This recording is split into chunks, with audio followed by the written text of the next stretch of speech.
Hello mga katorse, ayan, for today's video ay nandito pa rin tayo sa Gabaldon. Pupunta nga tayo dito sa climb, ayan, climb ng Gabaldon. First time natin makapunta rito, syempre, kaya nga tayo pupunta dahil hindi pa tayo nakakapunta at first time natin, ayan, bagong gawa lang ata itong climb Gabaldon na ito. Ayan nga, at nandito na tayo sa hagdan, ayan.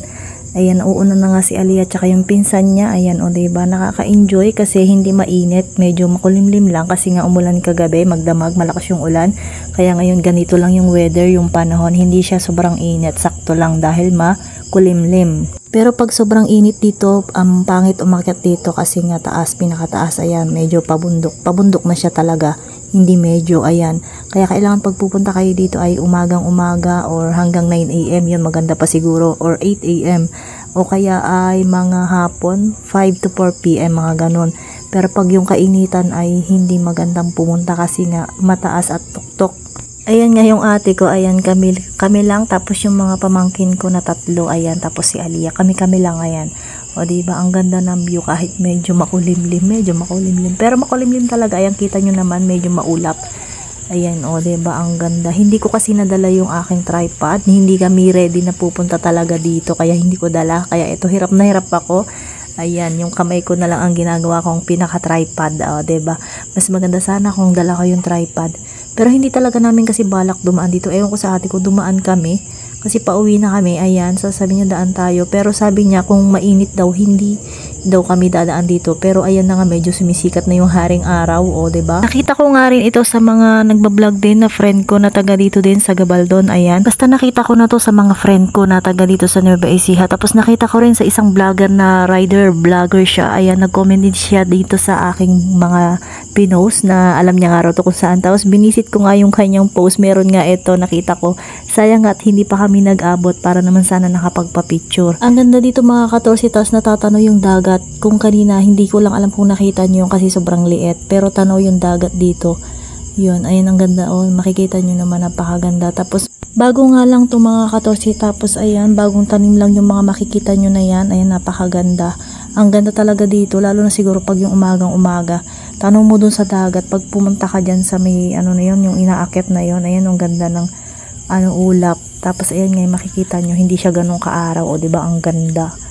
Tapos ito nga, o diba, tuwang-tuwa ako kasi napakaganda. Tapos sobrang hangin nga lang siya, kaya pag nagpapapicture ka, hahangin-hanginin yung suot mo or yung buhok mo. Ayan, ayan si Aliyah, o diba, ang kulit-kulit. Tapos yung buhok niya parang hindi nagsuklay kasi nga sobrang lakas ng hangin dito mga katorse. Ayan, tapos may parang may nakita pa akong konting rainbow doon. Ayan, oh.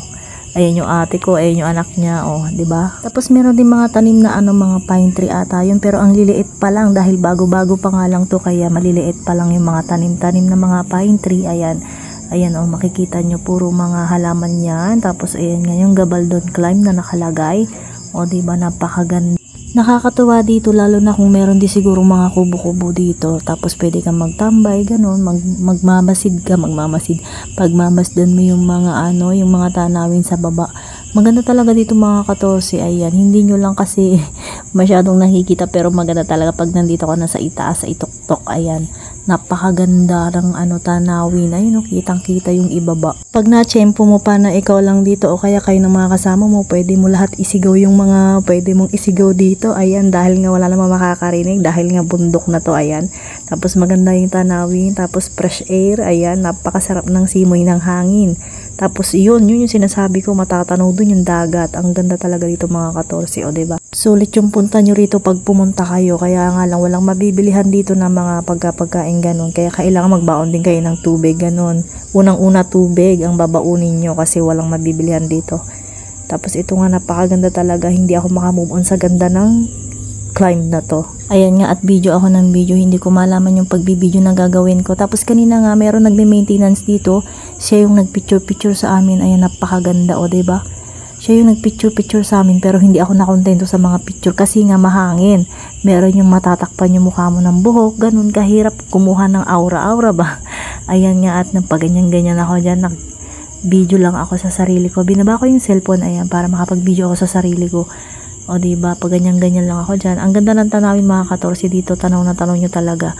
Hindi lang siya kita sa video, pero ewan ko ba kung bakit. Dahil nga siguro hindi maganda yung ating pang video or camera, ganon. Tapos ito na nga, pababa na kami mga 14. Ayan. Hindi ko kasi talaga dala yung tripod ko, kaya ganito, hinahawakan ko na lang. Ayan. Ayan, makikita nyo yung tanawin. Kitang-kita siya mga 14, pero malikot kasi, tapos hindi kita, medyo may nalilingid na puno. Pero doon kanina sa pinakataas, sa tuktok, ay kitang-kita talaga yung tanawin. Napakaganda, pati yung dagat. Natatanaw mo ng konti yung dagat. Kitang-kita mo doon sa Dinggalan. Ayan, pauwi na nga kami kasi nanawa na kami sa pagpipicture at pagbibideo. Ayan, o kung makikita nyo naman, napakagalaw ng aking cellphone. Sa mga nagbabalak pumunta ng Dinggalan, madadaanan nyo to bago kayo makarating ng Dinggalan. Ito ay bago dumating ng Dinggalan. Ayan, yung I Love Dinggalan, bago dumating nun. Gawing kaliwa lang siya mga 14 pag galing kayo sa Kabanatuan, ganon. Gawing kaliwa siya. Pero hindi ko lang alam kung meron nakasign doon sa baba. Ayan na at ayan na kami, ayan na at ayan na kami. So yun lang. Thank you for watching. See you on my next video. Bye bye.